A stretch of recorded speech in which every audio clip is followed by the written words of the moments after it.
Eu tenho a percepção de que o Brasil, desde a da proclamação da República ali, viveu mais períodos, digamos assim, autoritários do que de defesa de liberdade, né? A gente vem aí de um processo democrático aí desde a Constituição, mas tem um tema que me parece, e aí eu quero saber os impactos disso para o Brasil, que é a defesa da liberdade econômica. Eu acho que essa nunca foi um consenso, assim, né? O Brasil nunca teve uma direção, né, em torno disso, nunca houve um consenso sobre isso. Quais são os impactos disso para o país? A gente vê aí, até hoje, ideias antigas ali que foram gestadas há décadas atrás, que continuam reverberando na economia. Uma economia fechada, o peso do Estado em cima do trabalhador, impostos. Quais são os impactos disso para o Brasil e como que isso impacta a produtividade, o crescimento do país? Olha, vamos lá, né? O Brasil, eu me lembro do Mário Covas, lá em 1989, naquela campanha onde ele disse que o Mário Covas, que era um homem social-democrata, um homem mais à esquerda, né? Ele dizia assim, o Brasil precisa de um choque de capitalismo, né? O que ele queria dizer, na minha visão, era um pouco isso, um choque de modernização, né? Reformas que abram a economia no sentido de boa regulação, né? Um mercado regulado com regras estáveis, né? Agora ganhou o prêmio Nobel, né? O Daron Acemoglu, né?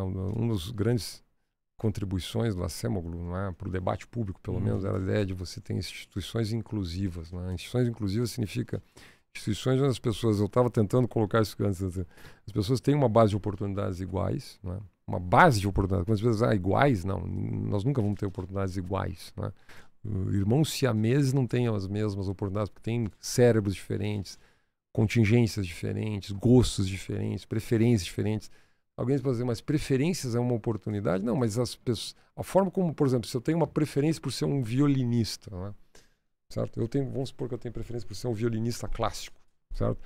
Mas você tem uma preferência por ser um cantor sertanejo, Vamos supor que eu tenho a mesma habilidade que você, eu como violinista, você como cantor sertanejo. Certamente você vai ganhar muito mais do que eu. Você vai ganhar milhões, eu vou ganhar milhares, tá certo? Talvez eu consiga um bom emprego na USESP, mas eu vou ganhar quanto? 25 mil lá, não sei quanto é que ganha um músico, 30 mil, quanto é que ganha um músico na USESP, mas você pode ganhar muito dinheiro, que nem o Gustavo Lima, outros aí, tá certo? Vamos lá, né? Então, por quê? Porque a sociedade remunera mais um cantor sertanejo do que remunera porque segundo os critérios de utilidade, os rankings, o cantor sertanejo vale mais para as pessoas do que um violinista. Aqui não há juízo de mérito. Né? Essa diferença entre mérito e valor é muito importante.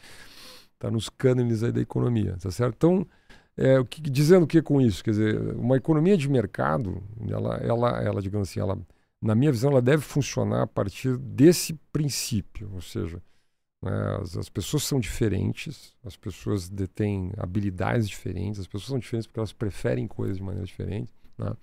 E a melhor maneira de você organizar uma sociedade é você permitir que as pessoas, primeiro, confiem na regra.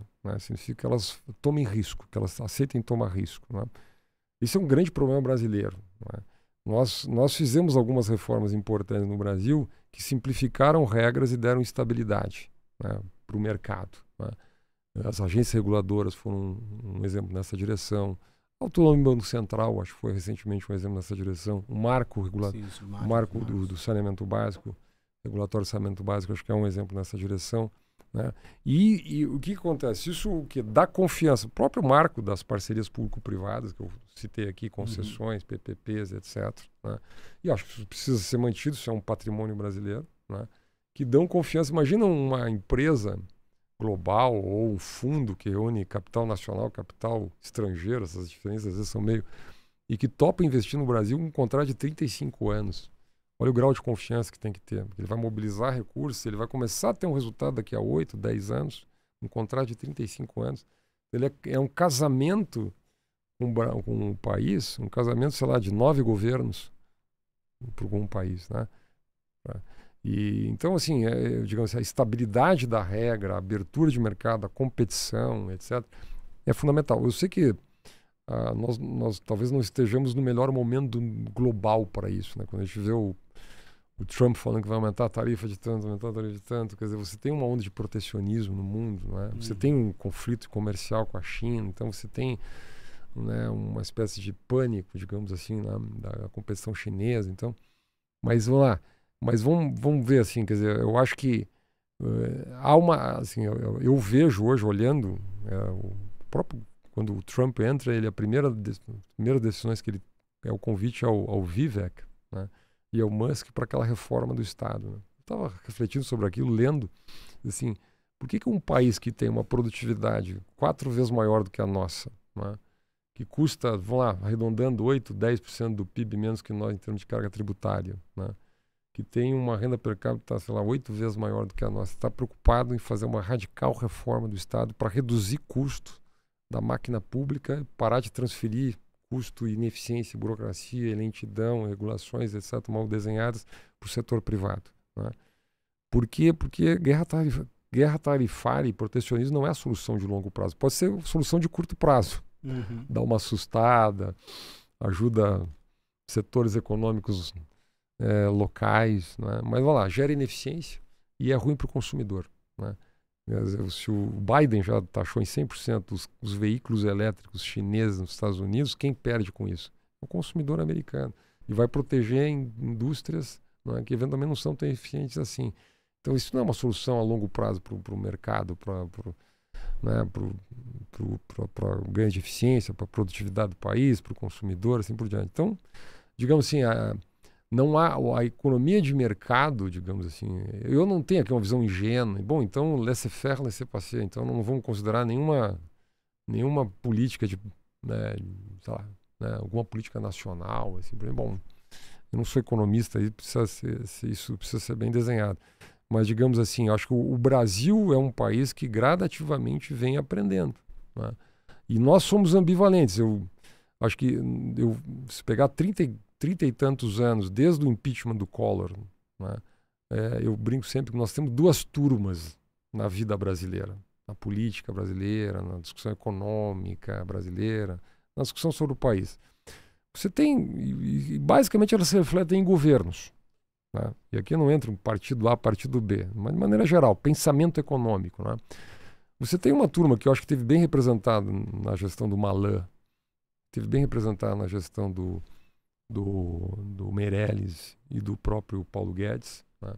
E com visões políticas eventualmente diferentes, mas é uma visão reformista, pró-mercado, que fez processos de... Todas elas tiveram, por exemplo, nós fizemos uma reforma da Previdência para reduzir custos do Estado. Fizemos uma reforma trabalhista para simplificar o mercado de trabalho. Nós fizemos reforma nas agências reguladoras para dar mais estabilidade para os mandatos, ampliamos os mandatos, etc. Demos autonomia para as agências. Nós fizemos autonomia no Banco Central. Nós fizemos lá atrás, né, enfim, a estabilização da moeda, fizemos a lei de responsabilidade fiscal, etc, etc. Então há um sentido de reformas que foram feitas nesse período.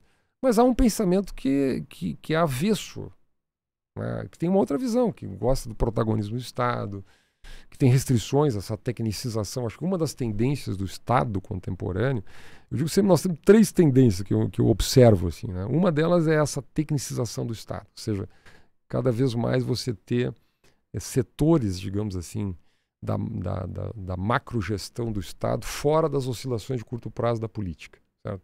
Você tem agências reguladoras, o Banco Central independente tem esse sentido. Quer dizer, a política monetária não deve estar subordinada aos humores de curto prazo da política. Por que o país toma essa decisão?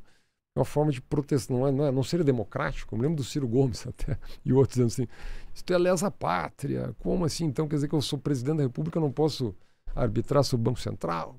Não pode, porque o país decidiu no contrato político do país que essa é uma área que deve estar sob comando técnico, deve transcender governos, deve passar por filtros institucionais bem mais complexos, né? E o país quer se proteger, inclusive dos humores do presidente. Inclusive dos humores do presidente que eventualmente quer se reeleger e quer baixar juros no curto prazo na marra e criar algum tipo de efeito populista, assim por diante. Então, né? Então, bom, né? Isso é uma tendência do Estado. Quando eu falo em contratualização, em contracting out, aqui é um pouco isso também. Eu quero que a gestão do parque, que a gestão da USESP, que a gestão do hospital, que a gestão, sei lá, né, do aeroporto, não seja subordinada a um interesse imediato desse ou daquele governo. Eu quero que ela responda a um contrato de longo prazo, com gente especializada, né? Que o diretor, que o presidente, o CEO do aeroporto não seja um membro do partido, seja um executivo contratado no mercado. Assim por diante. Então isso é uma tendência. Né? Outra tendência, eu acho que é a autorregulação, né?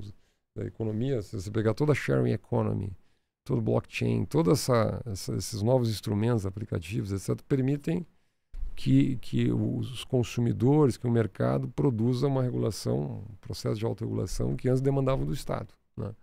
Não há nada mais típico que isso, que a passagem dos táxis para os aplicativos, né? Você não precisa mais da prefeitura dizendo quem é que pode dirigir, dando carimbo, etc.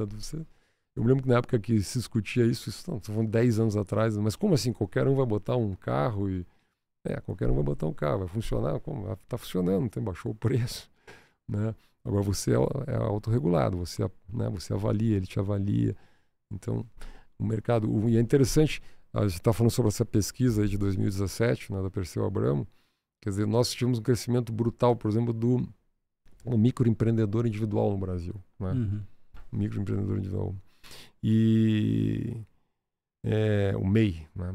Mais de 15, 16 milhões de MEI no Brasil. E eu vejo isso muito no motorista de aplicativo. Ele sabe exatamente aqui em São Paulo os horários onde tem mais gente, onde tem mais demanda, os bairros onde tem mais demanda. Isso vai variando e o mercado vai se organizando, né? É uma inteligência difusa que ninguém controla, mas que por alguma razão se harmoniza, né? E as pessoas são bem atendidas, né? Então, assim, agora, porque o Brasil é um país, assim, a formação cultural dele é um pouco avessa ao mercado? É possível dizer isso, eu acho que sim. Eu acho que nós temos ainda um mito de que o Estado protetor. Nós temos, por exemplo, um traço da cultura brasileira que eu vejo muito, é assim, o que eu chamo de mito da hipossuficiência, né? Assim, de que o trabalhador, especialmente, as pessoas de menor renda no país, são incapazes de tomarem decisões econômicas, precisam do Estado, né?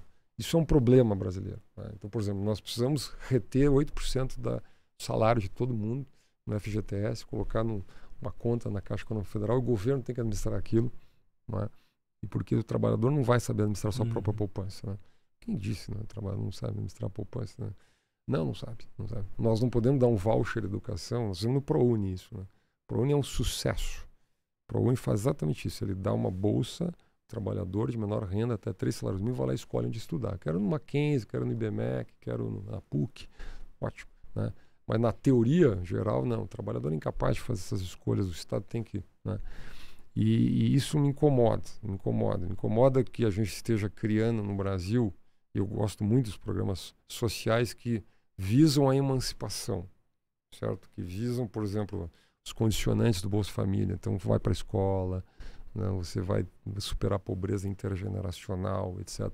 Mas se a gente tem um país que cronifica a dependência, onde a gente vai ter cronicamente 25% da população dependendo de uma transferência de renda, né? E o país não souber lidar com o tema da emancipação, isso só o mercado vai fazer. E para mim esse é o sentido da economia de mercado, você trabalhar autonomia individual. Em termos de cultura, a ideia da liberdade econômica, ela deve vir junto com a ideia da liberdade de pensamento, com a liberdade política, com a liberdade cultural, com a liberdade comportamental. Essa ideia de compartimentar as liberdades, então essa aqui vale, essa aqui não. Isso é uma metafísica ruim. É uma metafísica ruim. Então tem muito isso. Não. E geralmente se você, digamos assim, vai... Isso tinha muito, né, no debate filosófico da Guerra Fria. Eu me lembro, você gosta de ler, estava lendo esses tempos o George Orwell, por exemplo, né? Ele era um socialista, né, que defendia liberdade de expressão, né? Mas um socialista inglês, né? Então ele vivia na Inglaterra, uma coisa, né? E depois tentou... Mas nenhum país socialista garantiu liberdades individuais. Não existe socialismo com liberdade. Muita gente diz socialismo libertário, socialismo com liberdade, etc.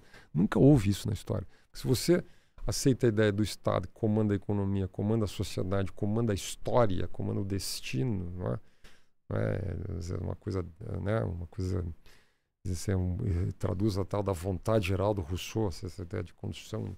Bom, você vai acabar comandando o pensamento, né? Que as pessoas possam pensar, etc. Então nunca houve isso. Então a minha impressão, assim, que a ideia da liberdade individual é um grande pacote. Você não deve compartimentar ela, não é um bom caminho.